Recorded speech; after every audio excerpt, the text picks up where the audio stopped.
Hello, good morning, ladies and gentlemen. This is Off Doc TV coming to you live from CBD Nairobi.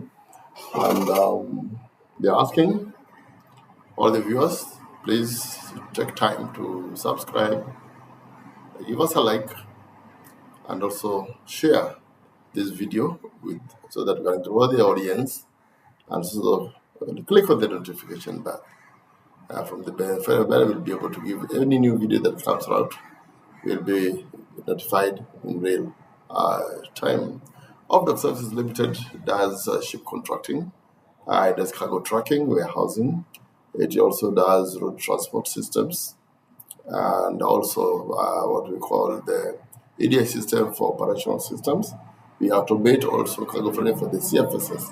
And especially CFSs, we have developed a new system, now branded for CFS operations, internal operations that builds the efficiency of CFS's movement of cargo into and out of the CFS, integrates and interfaces with other agencies or other stakeholders so that information is shared on a common platform. This has been developed by the off-dock of the stock system. In today's video, we're going to talk about the battle for the control of cargo passing through both Mombasa and the port of Dar es Salaam. At the port of Dar es Salaam, we have the central corridor that starts at the port of Dar es Salaam and also ends at the port of Dar es Salaam. At the northern corridor, we have Mombasa Port, which starts at the port of Mombasa and also ends at the port of Mombasa. We also have the Lamu-Lapsset corridor, which is also an integral part of the northern corridor. Now, these two corridors are competing jealously for increase of the volumes, and they're fighting for the soul of cargo going to the Great Lakes. The Great Lakes controls more than 200 million consumers of goods and services. And recently, we have known that it's already expanding again with Ethiopia coming on board, South Sudan coming on board, and the Republic of Somalia also coming on board. That means this market is massive. And therefore, the logistics chain that will have more control or control of much of this market will take the trophy, and therefore with it much economic benefits. Now we look at Tanzania, which has been quite silent. They are not just stamping like Kenyans we do like just stamping. The other day we received a new vessel from Messina, and it was carrying about 1,200 containers in TEUs. And this vessel, apparently, the cargo itself originally was meant for the port of Dar es Salaam. But because there's congestion at the port of Dar es Salaam, which everybody wants everybody to believe that is due to inefficiency at the port of Dar es Salaam. But insiders know a different story. The port of Dar es Salaam is dredging its berths. That means they're making their berths bigger. Bigger and also deeper, so that bigger vessels can come alongside. Once these berths are dredged, you can be sure Mombasa will become a dwarf, because Mombasa, however much it dredges its berths, but it has got a very shallow channel entrance, because the port of Mombasa is right inside an enclaved waters. We used to call that an advantage, but now come to think of it, it's the biggest disadvantage. The port of Lamu has got better advantage because it's open to the sea, and it's got deeper berths of 15 to even up to 17 meters at high waters. Now let's go back to the port of Dar es Salaam. Congestion is temporary because of the dredging process, the dredging exercise that is going on there. And after this dredging exercise is complete, you can be sure it is going to get the biggest advantage in terms of bigger vessels. Bigger vessels will come with bigger volumes. And therefore, it seems like the port of Dar es Salaam is preparing itself. Now, that aside, we are aware that SGR is coming live, the Tanzania SGR, covering a distance of 900 kilometers. 900 kilometers on an electric line, not diesel propelled archaic second-hand engines that we are using in Kenya to move cargo, which can move only to a maximum of 80 kilometers per hour. For the port of for Dar es Salaam and SGR Tanzania, can move to up to 160 kilometers per hour. Speed is of essence when it comes to logistics. Logistics is about timelines. Logistics is about the speed of delivery of service. Logistics is about where you want it and when you want it. And that becomes also the running call for off-dock services. Because for us to maintain the speed at which cargo is moving, then we must also enhance of the speed of the delivery of service. The other day, government of Dar es Salaam approved a $4 billion pipeline. Remember the story of pipeline in Kenya? It's listed among the 11 parastatals to be privatized. For heaven's sake. I don't understand what it means to privatize a pipeline. The pipeline is like the railway system. The pipeline is like the road network system. These are networks that are known normally as common user facilities. These are common user. Yeah, and therefore, if you privatize the pipeline, then you are moving it from common user to a private facility that now will affect so many movements of oil products from the port of Mombasa. Now Dar es Salaam is building its $4 billion pipeline. And you can guess it's moving from where to where. It's moving along the northern corridor and connecting all the way to Uganda, Rwanda, and Burundi. Does that make some sense to you? Does it spell doom to you? Because our pipeline already moves all the way to Lake Victoria and then connects by road truck, all the way to Uganda and Rwanda. And also our pipeline also extends up to Lake Victoria. And then we have got some oil tanks, vessels that plies along the lake that connects it. Now, Tanzania is now going to construct $4 billion pipeline, while Kenya is privatizing its own and therefore jeopardizing the fluidity of movement of cargo through the pipeline, and mostly fluid cargo. Liquid cargo constitutes more than 50% of cargo passing through the port, and mostly these are oil products that are major use for driving the economy of any country. And look at what is happening also with the government's program for G2G, which has already enraged some of the East African states that are relying on export or import of their oil through the port of Mombasa.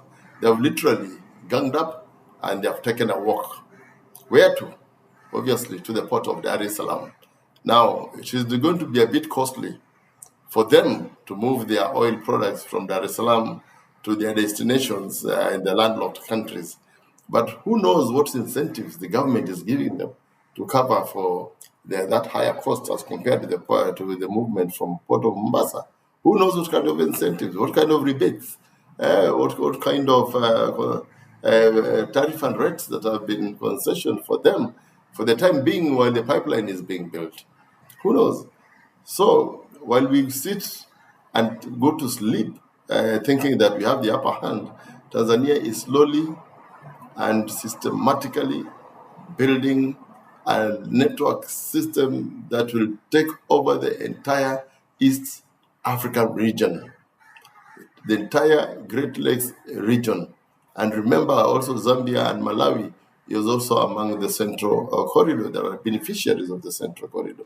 So as this battle of the corridors continues, it is going to be a Titanic, or it is going to be a battle royale. I've always said in this platform that the attractiveness of any port is not dependent on the efficiency at the port. Not anymore. Because all the ports are striving to build efficiencies in terms of vessel turnaround time, in terms of cargo dwell time, you see, in terms of port time. All these are being done and also being improved by almost all the ports of the world. But the attractiveness of any port is dependent on the corridor and the fluidity and cost-effective movement of cargo through that corridor that serves the port. And you see, as what Dar es Salaam is doing, They're simply building the central corridor in such a manner that it will be cheap. It's going to be cost effective as compared to the northern corridor. We have known that the SGR has taken 900 kilometers all the way from Dar es Salaam to Dodoma, and soon it will be connecting to Mwanza Musoma. Mwanza Musoma is a lake port, and just yesterday, Tanzania unveiled and commissioned the first biggest vessel in the entire continent. A multi-purpose vessel that carries passengers. It can carry 1,200 passengers. It can carry 400 tons of cargo and about 20 to 30 motorcar units. And it can carry them in one shipment. It's called MV Mwanza.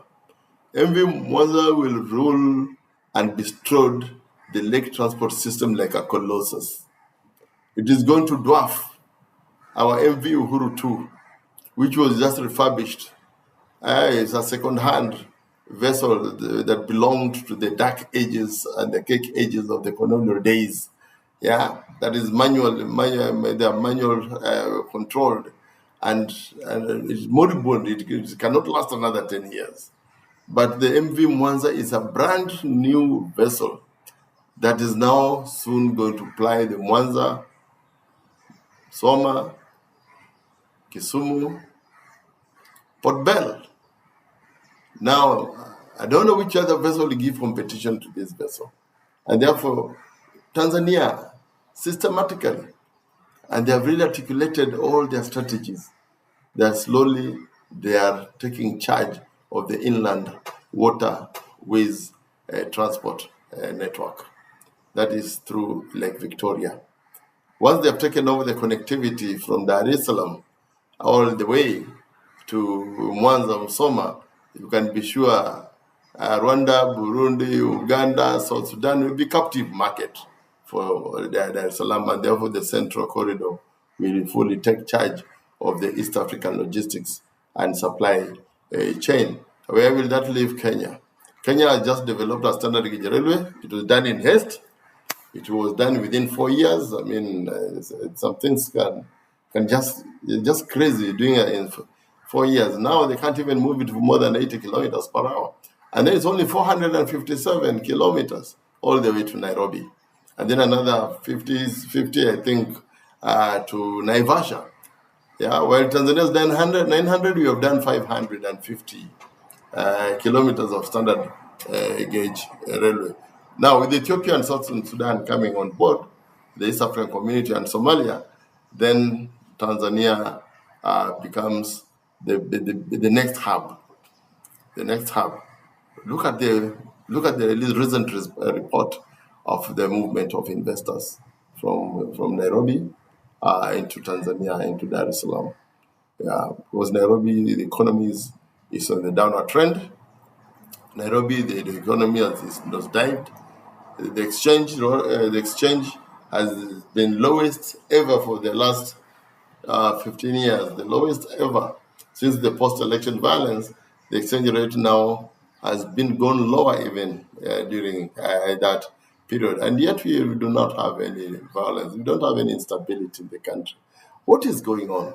Yeah, Tanzania is gradually, slowly, painstakingly taking over the economic hub.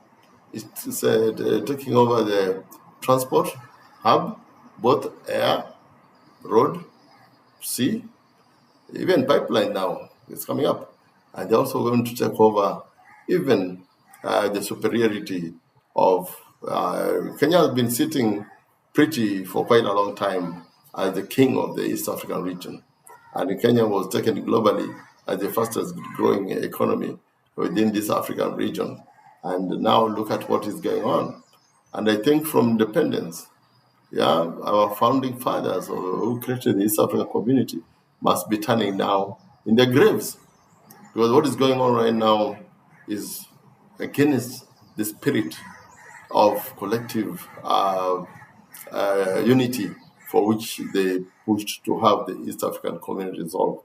Kenya has taken a separate direction, Kenya is now moving as if it's not even be sure whether it wants to be a Pan-Africanist or whether it wants to uphold the East African community or whether it wants to go alone, because recently it signed a trade pact with the European Union against what the collective unity of the East African community. And that made the other countries start questioning, really, the stand of Kenya. So, with all these facts that I've already explained, the bottom line is that the corridors will be the ones that are competing for all this economic development, infrastructure development. They are all geared and designed to enhance the corridors. The corridors are the backbone of the economies of any region or of any state that controls these corridors. And therefore, Tanzania is moving very fast, and we can be sure if Kenya doesn't wake up from its sleep and slumber, then we'll be losing almost everything in the port of Dar es Salaam. The other day, I talked about the tea auction taking place. Yeah, the other day, I talked about the East African states. They're very unhappy with the government oil deals, and therefore they're moving to Dar es Salaam. And therefore, more than 30% of volumes passing through the port of Mombasa will be lost because of poor decision making, poor policies, and some decisions that are basically inexplainable, very inexplicable. Now, please subscribe again, push on the notification button, and then also share and give us a like. This is Of Success. Thank you, and let's meet again in the next video.